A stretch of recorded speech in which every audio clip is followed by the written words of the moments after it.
keyboard player, why don't you think about joining us? And so it didn't take much thinking, because I had heard them before, and I think once before. And I said, and the other two guys that I had played with, they really weren't into it. We did it just for fun. But I said, well, when are we going to get together? You know, and so we got together soon after that. And we decided then, y'all might have to refresh my memory on this, but not long afterwards, we got together, and I said, hey man, I like these guys, you know.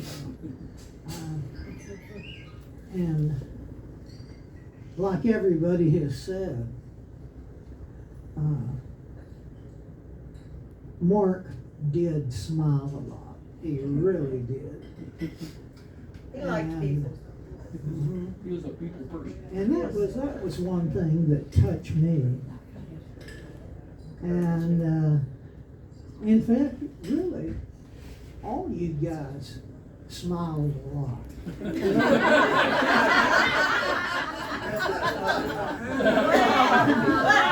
That's because we had somebody over 21 in the band who could buy us beer. That was the other thing. That was the main thing. Yeah. It's the game for you,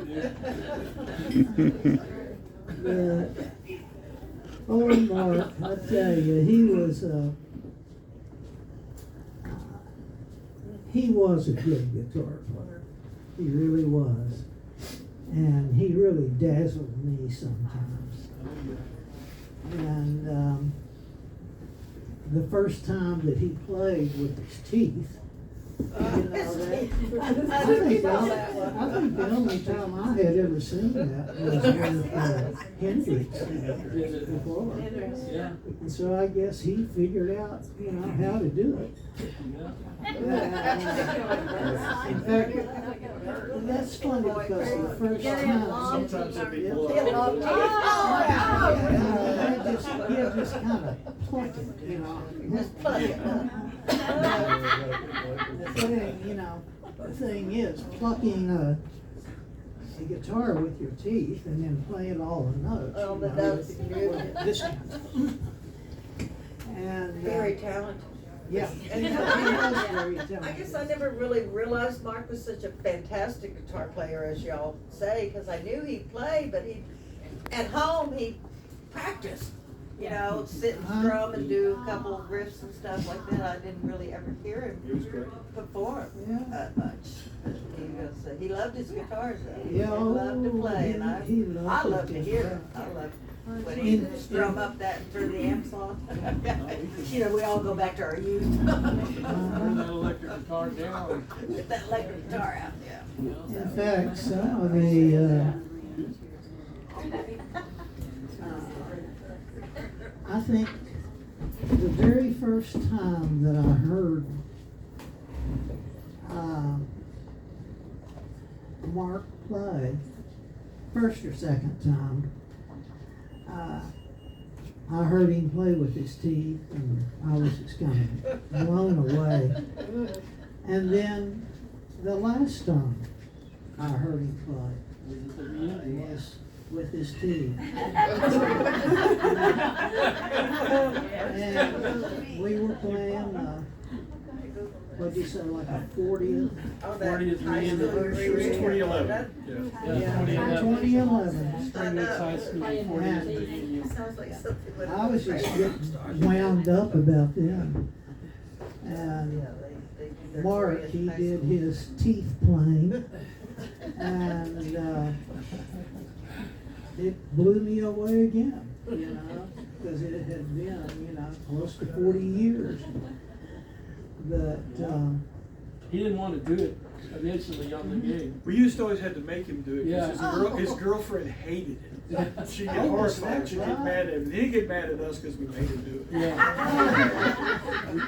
Hey, you Well, need this girl over here? He was smiling, no, not so much, not that. Yeah. Well, that's Uh, it. Those are great old days. Yeah. So Mark, we're gonna miss you. And, you know, up until I heard that he had passed here a week or two ago, that's when I heard it. I thought, I was thinking up to that point, hey, we're gonna probably do this again, because we had talked about it, and I was getting all pumped up about doing it again. And then I found out, well, the four of us, you know, aren't gonna do that again. But, or the five of us weren't going to do it again. But we're going to do it with the four of us. And somehow we're gonna get Mark in there to, I don't know, I'm sure y'all have some old songs on tape. But we may use some of those. They do that now. Oh, yeah. The recordings. It's good enough for the Beatles. Well, they did that with the Beatles, Yeah, yeah. exactly. I heard that. The newest Beatles song. Yeah. I think they did that with John Lennon. They brought his voice in. But, yeah, you can do You just know, about. it's still out there on the recording. Mm-hmm, yeah. Anyway, Thank you if for- anyone else would like to say something about Thank you.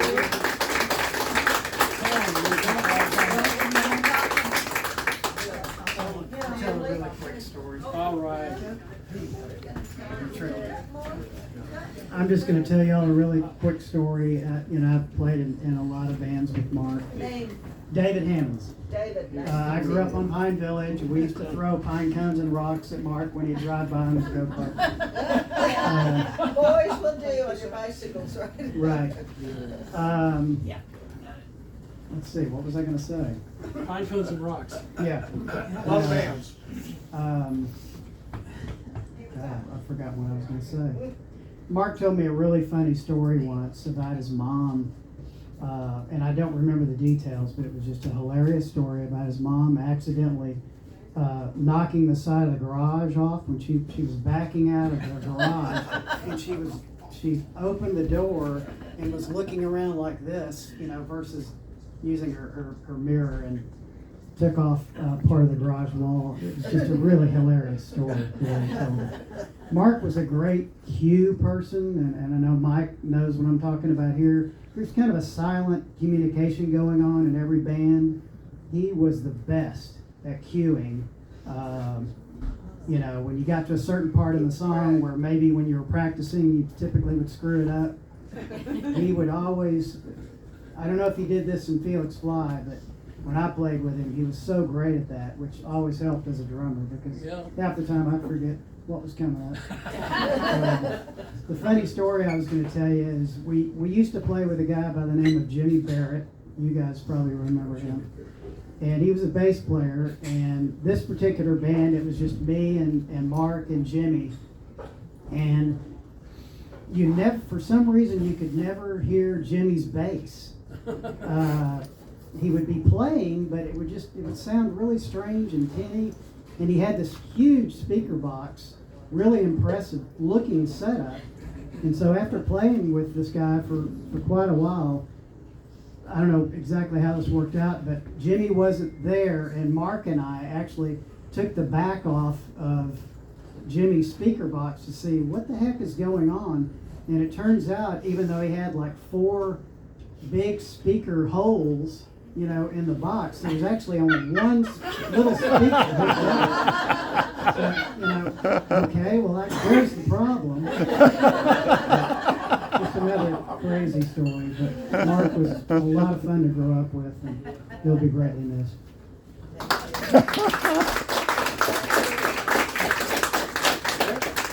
Come on, Rick.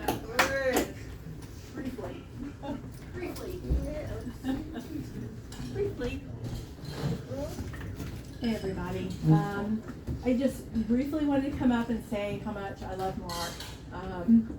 Up to my mouth, is that what you're saying? Yeah. What's your name? You know my name. Anyway, I met Mark through Denver, my husband. Denver and I have been together since 1985, so I've known Mark for many years. And to your point, when you spoke earlier, him always having a smile on his face and always being in a positive place. Obviously, with all of that, his guitar playing, oh my heavens, what an amazing guitar player. But what an amazing human being he was. And I will always remember him as a wonderful man, and how he has touched you all through everything that you've talked about. I just wanted to come up and say thank you, and I will miss Mark very much. A lovely, lovely, and positive man. Yeah, that's all I have to say. Thank you.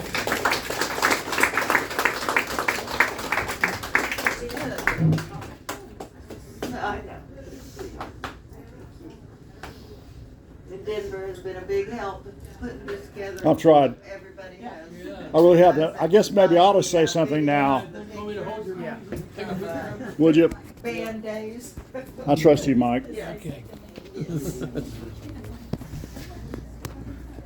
Wow. Hey, Hey. am I the last guy? Is everybody saying that? Everybody's going, Better not be. okay, everybody that still wants to go, let me see your hands. Let me see. Get it up. There's one. Still. Okay. Bartender. So, hey, everybody's done a really good job tonight. Thank y'all so much. In memory, Kathy, thank you. Thank you. Thank you so much for putting this together. When you first mentioned, putting together a celebration for Mark, a celebration of life, right? And, oh my gosh, so it got down to a couple, 3 weeks before Mark passed. And it was kind of a shock to us, frankly, because the doctors came in and, I think towards the end, Mark and I and the band, we were all playing with full speed ahead. We had gigs in our eyes. I just turned 70 this past March, and we're still talking about getting out there. And this is after 22 years, so, I don't know what it is with the musicians, okay? Can't hang it up. But the guys that I know, they ain't gonna stop. Nope. Okay, let me tell you something, they're gonna keep going. And Mark was one of those. He was definitely one of those. And so yeah, I went to high school with Mark. I really didn't know him in high school. I was a couple, 3 years back behind them, but in high school, when you're a couple, 3 years behind, that is a huge gulf. I don't know if you remember, like if you're a freshman and then you're looking at juniors and seniors, you're like, oh, I got it. Well, that's what Mark was to me at that point. And that was back in those days, back in the late 60s and early 70s. The band at our high school was Felix Fly. Okay, and those guys are here tonight, with the possible exception of Dusty Wakeman. But In California. so good to Dusty so might good be to here see you somewhere. guys here. And He sends his greetings. Yeah. He sends his condolences. His brother Mark absolutely wanted me to tell you that, Absolutely. So, Kathleen. The cool guys, where'd y'all they were the cool cats. They were Oh, yeah. definitely the cool cats. And let me tell you something, in my book, I didn't know that. at that time, as a budding musician, when I was like 13, 14 years old, those guys were up here. We were on a pedestal that I held and revered big time, and always have. And Mark was part of that group, all right? So as I got older and played many years in a lot of bands and stuff with keyboards, and specialized in blues singer, keyboard player. So Mark came back, he's did a full circle and wound up here in Austin. And that's when he was married to, at that point, to a girl that we was in high school together again, and we all kind of got together at that time and started playing together a little bit, and it just clicked. You know, with Mark, it was easy. This is so easy. And just like falling off a log with the music, it just clicked with us, and we stuck together for 22 years, played hundreds of gigs. Yeah. And I was just amazed. And coming back to the point where he came over, Kathy and Mark came over to the house, and we were fortunate enough to have some really good times, you know, Yeah. during that time, right? So, you know, it was sweet. It was very sweet, even though that time was short for you and Mark. We had some really good times, and unforgettable times and memories that we made. But at the very last time that I saw Mark, Kathy brought Mark over to the house a 3 weeks before his passing, and we just had a marvelous You wanted time. to say goodbye. It was an opportunity to say goodbye to someone that you love. And you know, I think there was a lot of people, the folks that were there was kind of nervous, a little nervous about it. You know, how do you say goodbye to someone that you've known for so long? And you knew that this was probably going to be the last time that you had that opportunity. And it was very emotional. You know, it was very emotional, but I'm so happy that I had that opportunity with Mark. And, you know, I just told him that I loved him. And I told him how appreciative I was of his friendship and his talent. Him sharing his talent, and how so open he was to share that with me and the rest of the players in the band and everybody that he was with, and how personable it was, and how good of times that we had, and memorable that it was, and that I felt bulletproof when I was on stage with him. Because I had that confidence that I knew that if I had to pull it over, I'd just look over there, and he'd take it the rest of the way. So when you have that kind of confidence, it's priceless for a musician. And I'm so happy that I got to experience that. Anyway, thank you so much, Kathy. Thank you. Thanks, Denver. Amazing. These guys came together and helped put on some big pictures. My son-in-law Scott Sutherland put together the videos, and Ethan Sutherland, my grandson over there, they made all these videos and slideshows. Yeah. It's a They lot did to it get for together. us. I'm gonna have it memorized. And Miss Joanna? Yes, my name is Joanna, my husband Larry and I, we don't have any band stories. No Well, band. we have a few. We had some band members visit us one time, I won't go there. But Thank God. Larry and I lived in Valencia, on the other side of the lake, and we knew Mark and Oh, Doug's Linda, yes. parents and Doug way before we knew Mark. So, you know, we just knew them, and then I think Doug was talking to you or something and went into your shop anyway. And you said, yeah, my brother just, you know, we told him we were moving up to Lake Buchanan, where we had always, my parents had always had a cabin up there. And Doug goes, really? Well, my brother just bought a house up there. And we're like, oh, where at? It was just like right down the street from us. So we went down there and met Mark, and it was just instant friendship. I mean, he was just a great guy, you know, and we kept up with him all this time. We just loved him, and he brought Kathy to see us, and it just, we were shocked when we heard, but he was just a very fun guy. He played at some of our Christmas parties, which I didn't know that we might owe them some money from.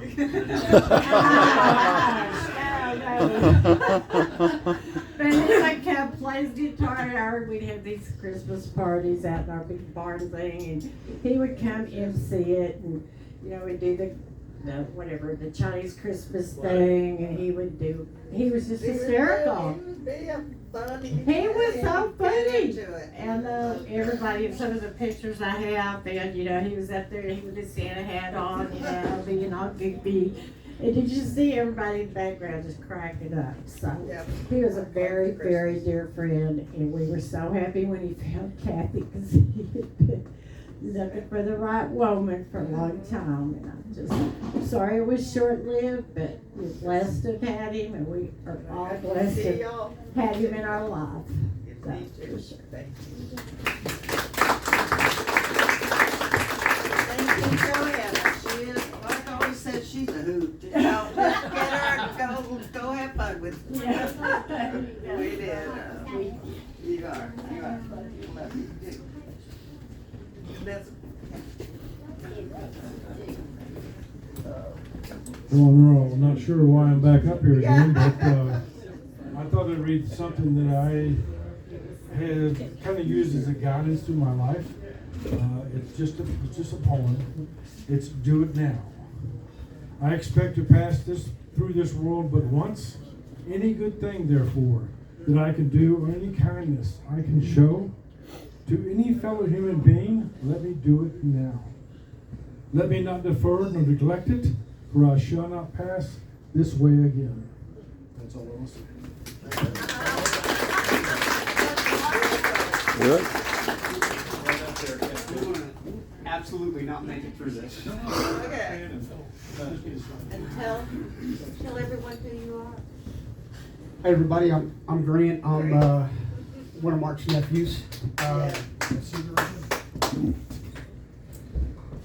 I can tell you without a shadow of a doubt, Kathy, that when Uncle Mark walked on the stage, he was an unassuming, balding, old white dude.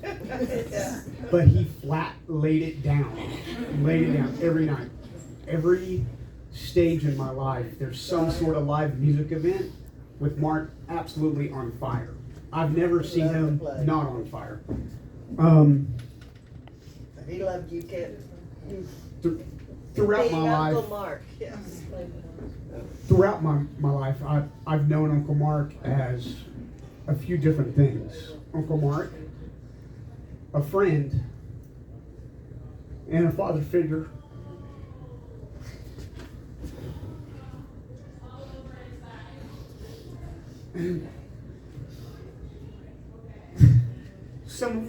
All of my craziness that my wife Monica puts up with, a lot of it was I got from work. My list.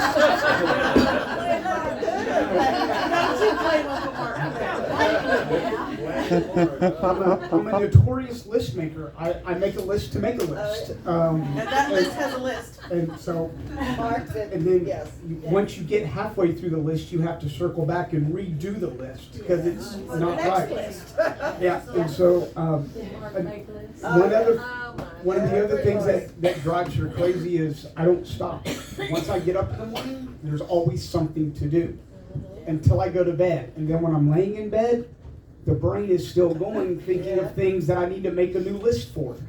So there's that. Thanks, Uncle Mark. Appreciate that. I think you got someone to help you with Monica. Yeah, no, she just stays out of the way.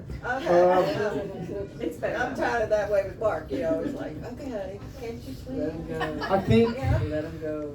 I think one of the things, 100%. Everything got done. What the thing I'm absolutely going to miss the most is his unconditional love.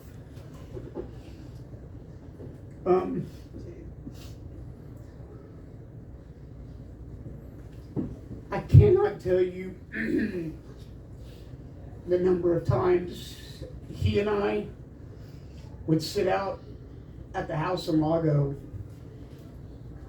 completely drinking all day and all night.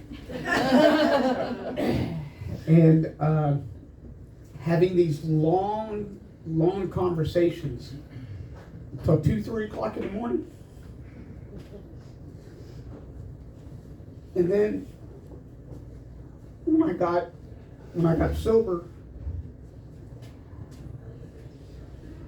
he turned into one of the biggest support pillars for me.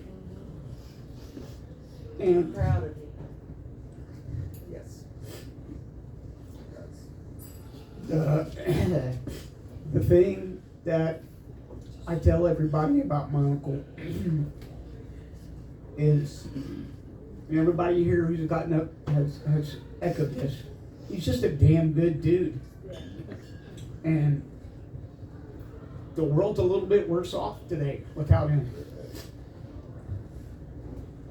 He made a big difference.